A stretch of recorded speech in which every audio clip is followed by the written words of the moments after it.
So students, today we are going to talk on the topic of problems of primary education in Northeast India with special reference to Nagaland.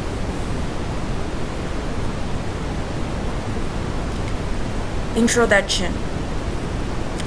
Education is one of the fundamental factors of development. It is the key to success in the future and to have many opportunities in our life. But our education, especially primary education, has been facing a number of problems still now. In Nagaland, rural areas don't get the high quality primary education and they lack many further opportunities. Some of the problems of primary education in Nagaland are as follows. Connectivity and resources issue. Many students from villages and from economically backward background are facing a serious issue in keeping up with online education. Only a handful of private schools could adopt online teaching methods. Their low-income private and government school counterparts, on the other hand, have completely shut down for not having access to e-learning solution in this pandemic period.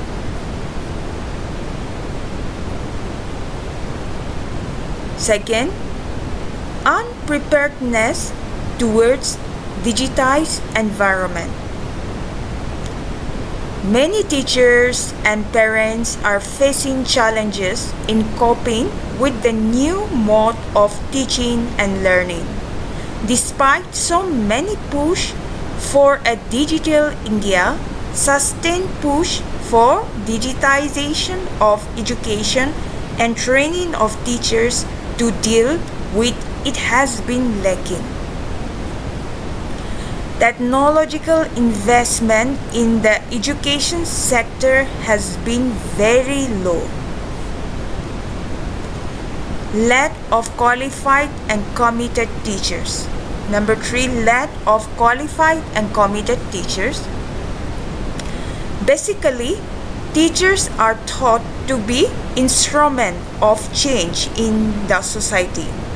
However, it is observed a majority of teachers did not pay attention toward their commitment. New ways of teaching are not adopted, rather they attend the school just for enjoying themselves and passing the time. As a result, neglected students may fall into wronged. Most of the school students run away from the school to indulge in wasteful activities. Ultimately, students lose their interest in education and left educational institution in an early age. Number 4, inadequate inputs. Inadequate inputs is another problem faced by Nagaland primary sectors. The biggest challenge Nagaland school is facing is of inadequate inputs. In most of the district, there is a shortage of quality teachers. Even the teacher is lacking for professional training program. If the teachers are properly trained, then they can help students also. The less qualified teachers affect the level of teaching. Teaching profession in Nagaland is less attracted. Either people with less education, living below poverty lines, or some having it as a hobby, take the teaching profession. The demand for teachers is more and the supply is less. Still, many schools face the problem of lack of infrastructure. Even today, many schools are not maintaining the standard of education. Teacher comes to class, teach the students the curriculum. The bright students are able to understand the subject. But what about the students who just comes to school and pick up the teacher's level of teaching? They remain back and continue twice or thrice or leave the school forever. The rate of drop-out students is also high.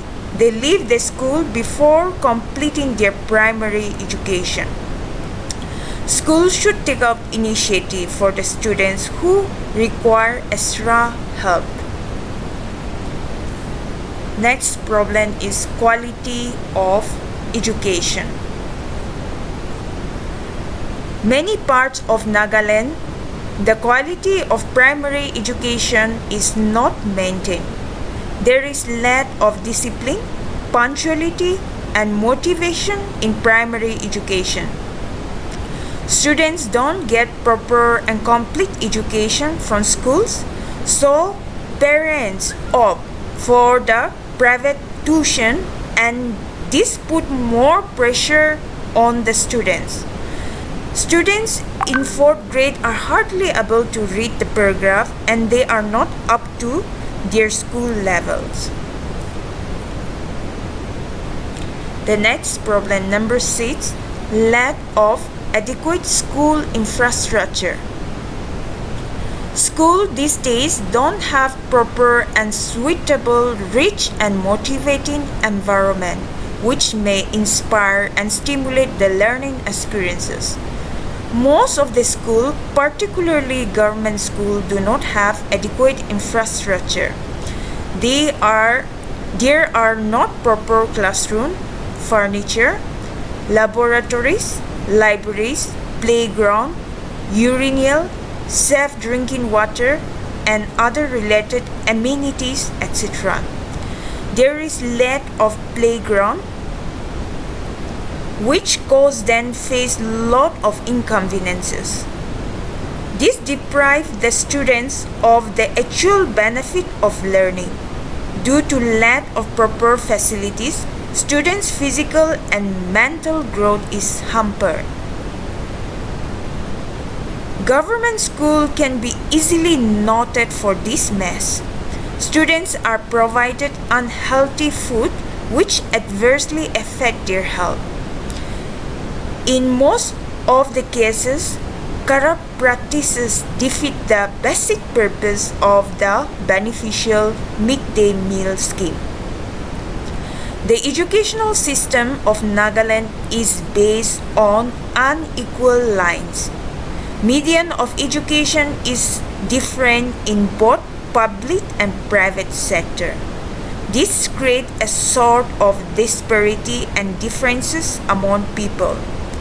It is commonly observed that in public school have not basic facilities, but on the other hand, private school condition is totally different. In the government school, mostly students have not proper classroom and they don't have available classroom.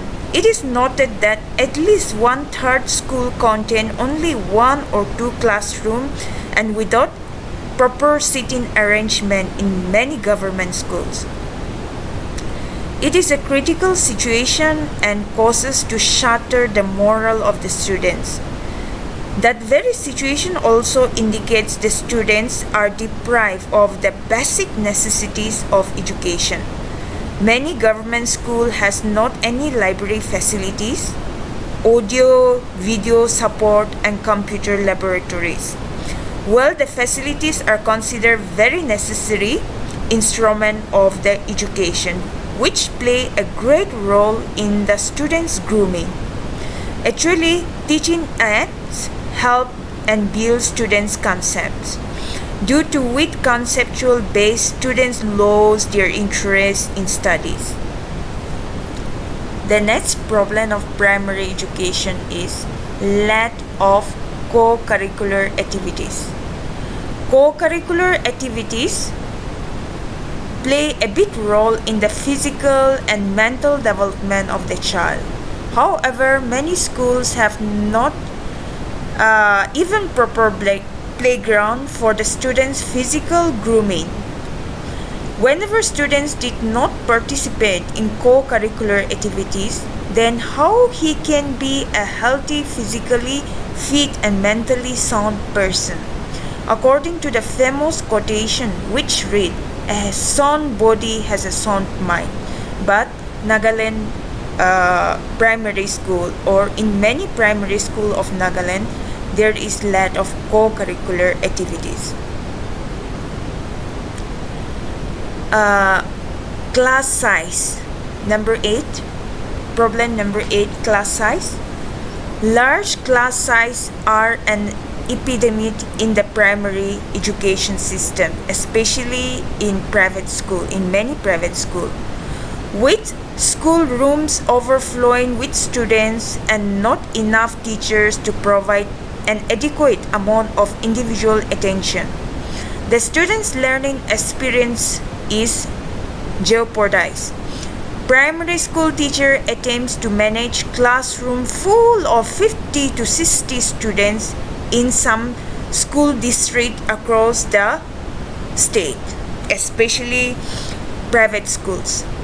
Numbers like this make it a challenge for teachers to give students an equal amount of guidance on homework, questions, or in-class assignment. Additionally, large class size breed rowdy students' behavior in many areas. Last problem which we're going to discuss, number 9, teachers out of date knowledge base. The modern age is full of opportunities. To avail these opportunities, only will is requisite factor. Opportunities to update oneself are also many. Teachers are dearly needful of updating their knowledge regarding the modern theories and practice of education. In case when they have not concept of educational modern theories and are not aware of new concept of relevant subject logically, he will use the old methods of teaching and outdated theories. In this way, students are deprived of new knowledge. Resultantly, they will not be able to complete and lose their wings for further learning. So these are the problems facing by primary sectors, education sectors in Nagaland. So there are some more problems that we will discuss it in the next class. Conclusion. Elementary education is the foundation of the formal system of education. If a child has a proper or deep-rooted foundation, then half-work of the child is done. It is the beginning of education. Even the Constitution of India gives this right, and Article 45 has inserted, which ensure free and compulsory education till the children complete 14 years of age. Each and every child has the right to get education. However, as illustrated in the discussion above, it is not enough to think only in quantitative terms. One needs to pay attention to the qualitative aspect of elementary education in any attempt to universalize it in a meaningful and fruitful way. Especially relevant in this context is the provision of quality primary education to all and investment and improving the performance of teachers. If we compromise on quality and allow the mechanical expansion of poor school for poor children, it should come as not surprise if the gain we had anticipated from universalizing elementary education are not realized. Thank you.